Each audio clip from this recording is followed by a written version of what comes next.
dengan mengucapkan Bismillahirrahmanirrahim, seraya memohon ridho dari Allah Subhanahu wa Ta'ala. Acara penyuguhan tim pemenangan Gampung sekecamatan Darul Makmur sekaligus dengan deklarasi pasangan calon Bupati dan Wakil Bupati Nagan Raya periode 2017-2022, yaitu pasangan Bapak TR Kemangan SHMH dan Bapak Haji Said Junaidi SE atau PRK saja. Segera kita mulai.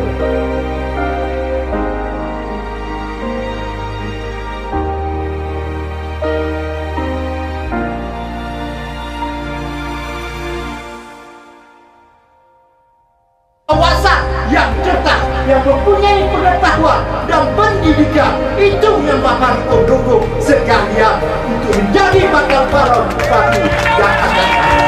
Bapak-bapak sekalian dan niat saya. Oleh karena itu, bapak-bapak tidak usah melakukan, tidak usah ragu-ragu.